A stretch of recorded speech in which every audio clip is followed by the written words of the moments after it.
Friends welcome back. तो आज की न्यूज़ हैं, सारी डिफेंस अपडेट्स की बात कर रहे हैं हम। पाक air strike in Afghanistan, NIA arrest CIA agent, ओए होए। इंडिया एआई रोबोट्स इन फ्रंटलाइन, ओए होए। चलो देखें, जल्दी से वीडियो शुरू करते हैं। वीडियो शुरू करने से पहले अगर आप चैनल पर नए हो और आपने अभी तक सब्सक्राइब नहीं किया तो जल्दी से पहले सब्सक्राइब के बटन और बेल आइकन को क्लिक कर लो ताकि आपको हमारे सारे न्यू वीडियोस के नोटिफिकेशन मिल जाए जैसे हम अपलोड करें। अगर आपको वीडियो पसंद आता है प्लीज लाइक एंड शेयर। चलिए शुरू करते हैं। जय हिंद डिफेंस लवर्स। आज की टॉप हेडलाइंस कुछ इस प्रकार है। भारत के खिलाफ आतंकी साजिश रचने वाले यूक्रेन और अमेरिकन सिटीजन हुए गिरफ्तार। पाकिस्तान ने अफगानिस्तान के हॉस्पिटल पर करी एयर स्ट्राइक और अब अफगान तालिबान देगा इसका जबरदस्त जवाब। अपनी नई एआई पॉलिसी के तहत फ्रंट लाइन में भारत इस्तेमाल कर सकता है किलर रोबोट्स भी। और इसराइल ने किया दावा ईरान के टॉप सिक्योरिटी चीफ को एलिमिनेट करने का।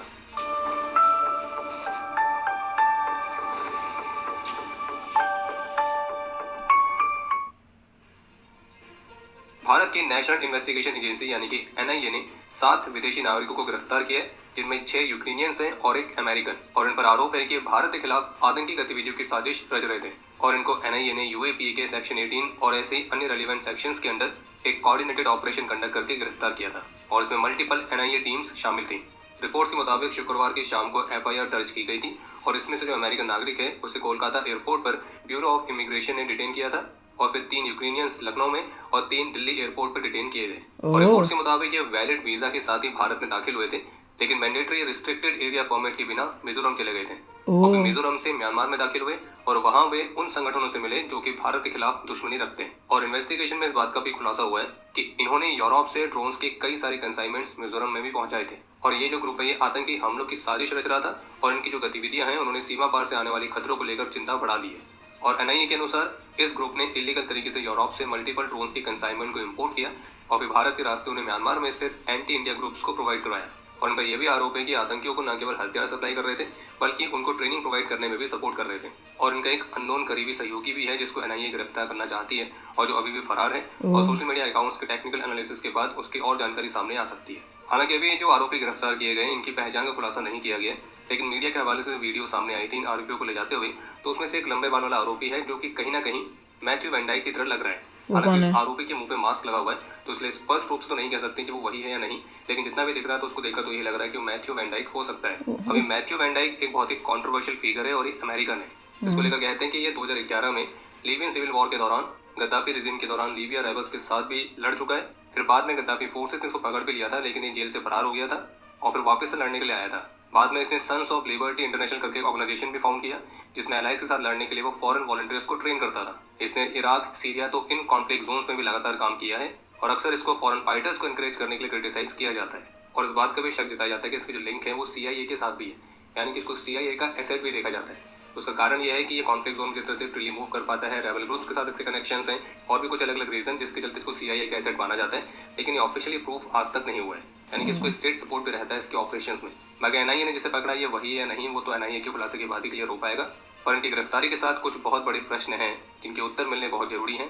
पहला तो ये कि ऐसा तो हो नहीं सकता कि अंदर से किसी की मदद के बिना ये पूरा ग्रुप अकेले ही इन सारी एक्टिविटीज को अंजाम दे रहा है। संभावित रूप से भारत के अंदर से भी उसको मदद मिल रही थी, तो अगर मदद मिल रही थी तो वो कौन मदद कर रहा था, ये मिजोरम तक गए तो इनके रास्तों को फैसिलिटेट किसने किया, इनको फंड कौन कर रहा है, यूरोप से ड्रोन्स किसने भेजे हैं और यहाँ उन ड्रोन्स को किसने रिसीव किया है और एक्चुअल में किस तरह के ड्रोन्स सप्लाई किए गए।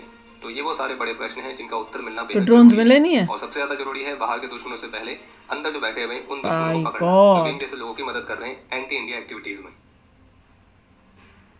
कल रात को पाकिस्तान के नंबर 1 एयरफोर्स ने काबुल में एयर स्ट्राइक करी थी और इस बार उनकी एयर स्ट्राइक में टारगेट था एक ड्रग एडिक्शन ट्रीटमेंट हॉस्पिटल और सिविलियंस पर कायरतापूर्ण तरीके से की गई पाकिस्तान की एयर स्ट्राइक में लगभग 400 लोगों के जान जाने की रिपोर्ट्स हैं। 250 के आसपास घायल हुए। ये वो लोग हैं जो कि इस हॉस्पिटल में मौजूद थे और अफगान तालिबान गवर्नमेंट के डेप्यूटी स्पोक्स पर्सन की तरफ से कंफर्म किया गया कि इस एयर स्ट्राइक में जो कैजुअलिटीज का आंकड़ा है वो और भी ज्यादा बढ़ सकता है और इस हमले से इस हॉस्पिटल का जो अधिकतर सेक्शन है वो डिस्ट्रॉय हो चुका है। और भारत ने पाकिस्तान की इस कायरतापूर्ण कार्रवाई की कड़ी निंदा करी है और भारत का कहना है कि यह हिंसा एक कायरतापूर्ण और अमानवीय कृत्य है जिसमें बड़ी संख्या में नागरिकों की जान गई और इस हॉस्पिटल को किसी भी तरह से मिलिट्री टारगेट नहीं माना जा सकता है। और अब जो पाकिस्तान है वो अपने इस नरसंहार को मिलिट्री ऑपरेशन का नाम देने की कोशिश कर रहा है और भारत ये भी मानता है कि पाकिस्तान द्वारा किया गया हमला अफगानिस्तान की संप्रभुता पर एक स्पष्ट रूप से हमला है और क्षेत्रीय शांति और स्थिरता के लिए सीधा आस पास खतरा क्या पैदा मिलिट्री करता के है। कुछ थे और इनके? पाकिस्तान के लगातार लापरवाह व्यवहार और अपनी आंतरिक विफलताओं को सीमा पार हिंसा के बढ़ते हिंसक कृत्यों के माध्यम से छिपाने के बार बार किए जाने वाले प्रयासों को दर्शाता है। और ये हमला रमजान के पवित्र महीने में किया गया, जो दुनिया भर के मुस्लिम कम्युनिटी के लिए शांति, चिंतन और दया का समय होता है, और यही इसे और भी निंदनीय बनाता है। और भारत का यह भी कहना है कि कोई भी धर्म, कोई भी कानून, कोई भी नैतिकता किसी हॉस्पिटल और उसके मरीजों को जानबूझकर निशाना बनाने को उचित नहीं ठहरा सकती। जानबूझ के और इसलिए क्यों? इंटरनेशनल कम्युनिटी को यह अपराध करने वाले दोषियों को जवाबदेह ठहराना चाहिए और ये सुनिश्चित करना चाहिए कि अफगानिस्तान में पाकिस्तान द्वारा नागरिकों को निशाना बनाने का ये जो अंधाधुंध कृत्य चल रहा है, ये तुरंत ही बंद हो जाए। बाकी इस हमले में जान गंवाने वाले सिविलियंस के प्रति भारत ने अपना शोक व्यक्त किया है और साथ में ये भी कहा है कि इस दुखद घड़ी में अफगानिस्तान के लोगों के साथ भारत एकजुटता से खड़ा है और भारत अफगानिस्तान की संप्रभुता और क्षेत्रीय अखंडता के प्रति अपने अटूट समर्थन को भी दोहराता है। और पाकिस्तान की इस हरकत पर ह्यूमन राइट्स का भारत को लेक्चर देने वाले अभी आपको दूर दूर तक नहीं दिखेंगे, क्योंकि ऐसा लग रहा है कि पाकिस्तान शायद अपने ही किसी मालिक से इंस्पायर हो गया इस तरह की हरकत करने के लिए कि वो हॉस्पिटल पर यह बॉम्ब गिरा रहा है। और ऐसे आप क्या गैस कर सकते हैं कि पाकिस्तान को कौन सा मालिक हो सकता है जिससे पाकिस्तान इंस्पायर हुआ है। और उससे भी बड़ी बात तो यह है कि अपनी इस कायरतापूर्ण हरकत को छुपाने के लिए तो पाकिस्तान की सरकार ने एक सो कॉल्ड फैक्ट चेक वाली टीम बनाई है और उस फैक्ट चेक वाले हैंडल के माध्यम से इस हरकत को किसी तरीके से जस्टिफाई करने की कोशिश की जा रही है, क्योंकि ऐसा लग रहा है कि इस हमले को देखकर ऐसा लग रहा है कि पाकिस्तान की सो कॉल्ड इंटेलिजेंस एक बार फिर से फेल हुई है। और पाकिस्तान की इस हरकत के बाद अफगान गवर्नमेंट के ऑफिशियल की तरफ से भी कहा गया कि अब डिप्लोमेसी या बातचीत का समय नहीं है, अब समय है अफगानिस्तान की जवाबी कार्रवाई का। अफगान गवर्नमेंट के प्रवक्ता का कहना है कि जो पाकिस्तान है वो प्रोग्रेस नहीं चाहता है, वो नहीं चाहते हैं कि हमारे अन्य कंट्रीज के साथ भी रिलेशंस नॉर्मल हो, विशेष रूप से भारत के साथ। और अब हॉस्पिटल्स को टारगेट करके पाकिस्तान किसी भी तरीके से अफगान तालिबान पर प्रेशर बनाना चाह रहा है। और सबसे शर्म की बात तो ये है कि पाकिस्तान की गवर्नमेंट इसको जस्टिफाई ऐसे कर रही है कि ये हॉस्पिटल नहीं था, ये उनका मिलिट्री टारगेट था। रॉयटर्स की तरफ से एक रिपोर्ट जारी की गई जिसमें दावा किया गया कि ईरान ने अभी हाल ही में स्ट्रेट ऑफ हॉर्मुज से जो भारत के कुछ वेसल्स के सेफ पासेज को अलाउ किया था, तो वो भारत द्वारा सीज किए गए ईरानियन टैंकर्स के एक्सचेंज के बदले था। वो टैंकर्स जिनको भारत ने सीज किया था, जो कि अपनी पहचान छिपाकर एक illegal ship to ship transfer activities में शामिल थे। लेकिन रॉयटर्स की जो रिपोर्ट है ये फेक निकली है और भारतीय विदेश मंत्रालय ने इस रिपोर्ट को खारिज किया है और ये भी स्पष्ट किया है कि ईरान के साथ एक्सचेंज वाला इस तरह का कोई भी डिस्कशन नहीं हुआ है। और तो और जिन 3 वेसल्स के एक्सचेंज की बात रॉयटर्स की रिपोर्ट में की गई है, तो ईरानियन ओन भी नहीं है और ना ही यहाँ पे कोई और ईरानियन वेसल है। बाकी इसके अलावा जो यूएस की एडवाइजरी बॉडी है USCIRF, जिसने भारत की RSS और इंटेलिजेंस एजेंसी RNAW को बैन करने की एडवाइस दी थी, क्योंकि वो ये दावा कर रहे थे कि भारत में माइनॉरिटीज की रिलीजियस फ्रीडम बहुत ही खराब हो गई है, माइनॉरिटीज के साथ भेदभाव किया जा रहा है और भी इस तरह के फालतू दावे किए गए थे। हालांकि पिछले अपडेट में हमने आपको बता दिया था कि जिस पैनल ने एडवाइस दी है, तो उनकी एडवाइस उनकी तरह पूरी तरह से फालतू है, जिनको कोई भी सीरियसली नहीं लेता है, खुद यूएस भी नहीं। बाकी अब यूएस भी नहीं लेता सीरियस, प्रतिक्रिया है जिसमें इस रिपोर्ट को भारत ने खारिज किया है और इसे एक मोटिवेटेड और बायस्ड रिपोर्ट की तरह डिस्क्राइब किया है। और ये भी कहा है कि पिछले कुछ वर्षों से ये जो USCIRF है, ये भारत की एक डिस्टॉर्टेड और सिलेक्टिव पिक्चर को पेश करने में लगा हुआ है, जो कि क्वेश्चनेबल सोर्सेज और आइडियोलॉजिकल नैरेटिव्स पर आधारित रहते हैं, ना कि ऑब्जेक्टिव फैक्ट्स पर। और भारत ने इस USCIRF को एक और एडवाइस दी है कि भारत पर सिलेक्टिव क्रिटिसिज्म जारी रखने के बजाय अमेरिका में जो हिंदू मंदिरों में तोड़फोड़ और हमलों की परेशान करने वाली घटनाएं सामने आती हैं, इसके अलावा जो वहाँ भारतीय प्रवासी समुदाय है उनके सदस्यों के प्रति जो इनटॉलरेंस बढ़ रहा है, जो उनको धमकी मिलती है, तो उस पर इस पैनल को विचार करना चाहिए, जो कि गंभीर ध्यान देने योग्य है।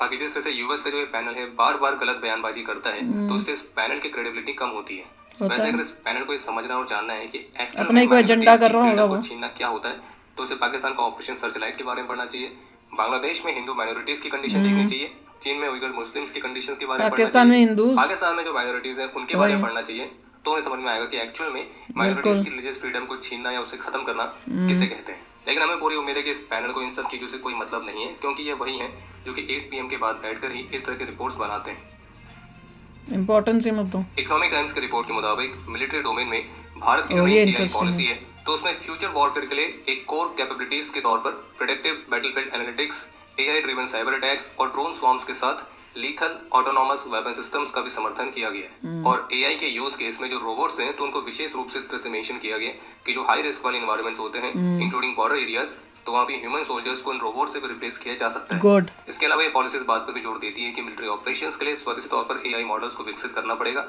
और जो इंडियन आर्म फोर्सेस है वो इन AI मॉडल्स को गवर्नेंस फ्रेमवर्क के डेटा का इस्तेमाल करके टेस्ट करेगी, ट्रेन करेगी और वैलिडेट करेगी, ताकि गोपनीयता को बनाए रखने के साथ साथ रियल टाइम ऑपरेशनल डेटा का एक्सेस मिल सके। तो कहने का तात्पर्य यह है कि नई AI पॉलिसी के तहत आने वाले समय में आपको भविष्य में फ्रंट लाइन पर केवल ड्रोन स्वॉर्म्स ही नहीं बल्कि किलर रोबोट्स जैसे टैग भी देखने को मिल सकती है। और जिस तरह से लीथल ऑटोनॉमस वेपन सिस्टम के इस्तेमाल की योजना बनाई गई है, तो दिखा था कि भारत भी बड़े पैमाने पर मिलिट्री ऑपरेशंस में AI के इस्तेमाल ये जाएगा और बंदूक को गोलियां मारेगा। कमाल हो। इजरायली डिफेंस फोर्सेस की तरफ से कंफर्म किया गया है कि उनकी स्ट्राइक में ईरान के सुप्रीम नेशनल सिक्योरिटी काउंसिल के सेक्रेटरी और ईरानियन रिजीम के एक इफेक्टिव लीडर अली लारिजानी को एलिमिनेट किया गया है। और इसराइल के मुताबिक ईरानियन रिजीम लीडरशिप के अंदर जो अली लारिजानी है उन्हें one of the most veteran और सीनियर फिगर्स के तौर पर कंसिडर किया जाता था और वो सुप्रीम लीडर अली खामेनाई के क्लोज एसोसिएट भी थे। और बता दें कि ईरान के अली लारिजानी को अब ईरान का एक ऑपरेशनल ब्रेन भी कह सकते हैं। और आपको एक बात और बता दें कि इस साल जनवरी में जब भारत के डेप्यूटी एनएसए पवन कुमार ईरान के ऑफिशियल विजिट पर थे तो इसी विजिट के दौरान उन्होंने अपने ईरानियन काउंटर पार्ट यानी कि अली लारिजानी के साथ ही एक मीटिंग भी कंडक्ट करी थी। और बाकी जिस वक्त इजराइल डिफेंस फोर्सेस ने इनके एलिमिनेशन की एक पोस्ट अपने ऑफिशियल एक्स हैंडल से जारी करी थी तो उसी पोस्ट से लगभग 1 घंटा पहले अली लारिजानी के ऑफिशियल एक्स हैंडल से एक पोस्ट किया गया था जो कि एक रिटन स्टेटमेंट थी जो कि ईरानियन नेवी के शहीदों के अंतिम संस्कार के अवसर पर थी। और इजराइल के डिफेंस फोर्सेस ने यह भी दावा किया है कि उन्होंने ईरान की बसीज यूनिट के कमांडर को भी एलिमिनेट कर दिया। बसीज जो कि ईरान की एक तरह की पैरामिलिट्री वॉलंटियर फोर्स है।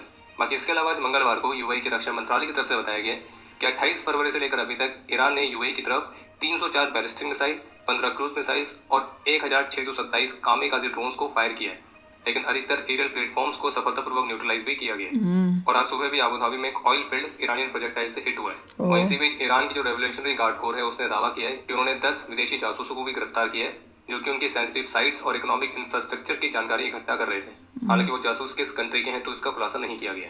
बाकी इसी बीच एक प्रेस कॉन्फ्रेंस में यूएस प्रेसिडेंट डोनाल्ड ट्रंप पहली बार कुछ ऐसा स्वीकार करते हुए दिखे कि वे इस बात से शौक है और किसी ने भी इस बात की उम्मीद नहीं करी थी कि ईरान जवाबी कार्रवाई में गल्फ कंट्रीज पर भी स्ट्राइक कर सकता है।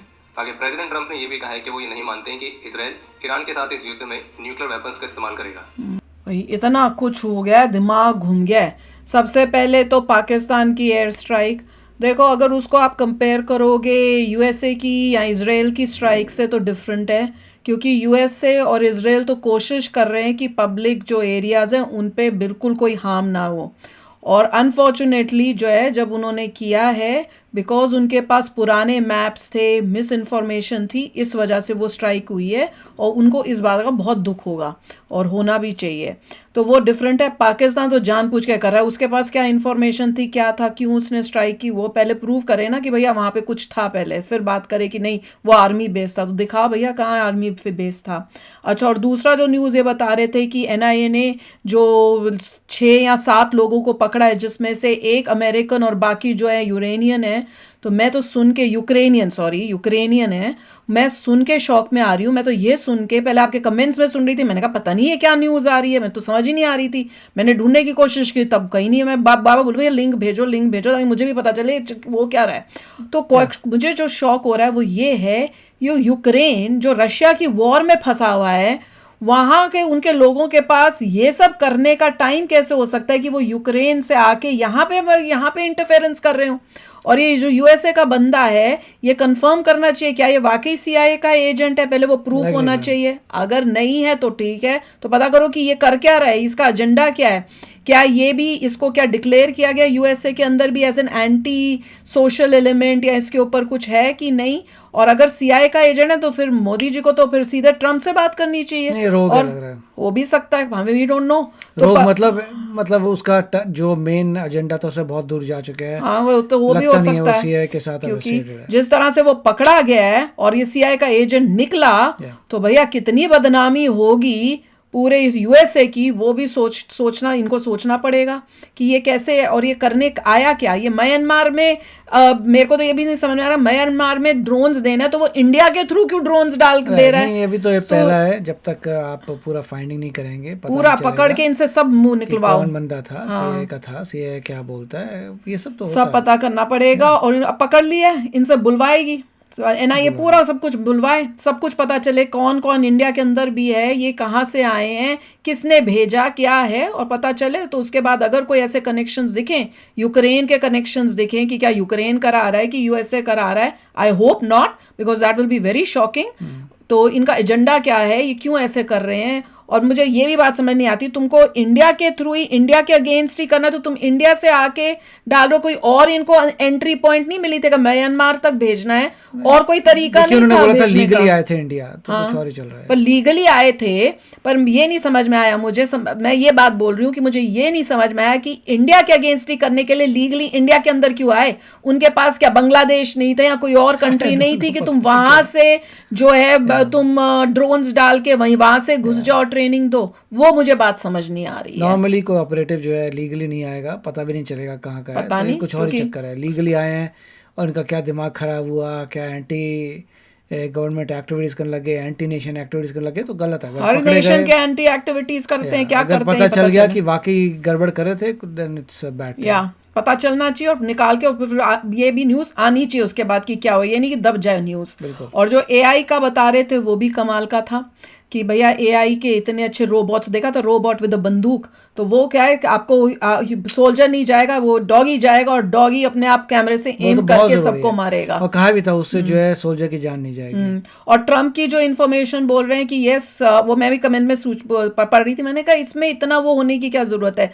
ट्रम्प ने यही बोला, उसकी ये जो स्पीच थी मैंने ऑलमोस्ट सारी पूरी सुनी थी, उसने यही कहा कि भैया हमें पता था कि ये लोग जो है चुप नहीं बैठेंगे, पर हमको ये शौक लगा कि अपने ही दोस्तों को अपने ही दोस्तों को मारने लग जाएंगे, उस पे वो शौक हुआ है कि भैया ये भी मुस्लिम कंट्री है, वो बाकी सारी भी मुस्लिम कंट्रीज ही हैं, वो सारे अपने आप को इकट्ठा एक ही मानते हैं, तो इनके ऊपर क्यों अटैक करेगा वो। सिविलियन इंफ्रास्ट्रक्चर पे अगर अटैक कर रहे हैं, दैट इज इस बात का उसको शौक ऑयल है। रिजर्व्स पे कर रहे हैं, दैट इज एग्जैक्टली वही उसके बाद पे उसने कहा कि हमें तो कि इसका इनका दिमाग खराब कैसे, ये कर कैसे सकते हैं हरकत, उस पे हम शौक हुए थे, ये बात थी। तो एनीवे आप भी शेयर करना अपने थॉट्स। चलते हैं, मिलेंगे नेक्स्ट वीडियो में बहुत ही जल्द। Till then take care and bye bye. तो अगर आप मेरे इस चैनल पे नए हो तो जल्दी से सब्सक्राइब के बटन को हिट करो और बेल आइकन को क्लिक करो, ताकि आपको मेरा जब नया वीडियो मैं लगाऊं आपको उसके बारे में जल्दी से पता चल जाए।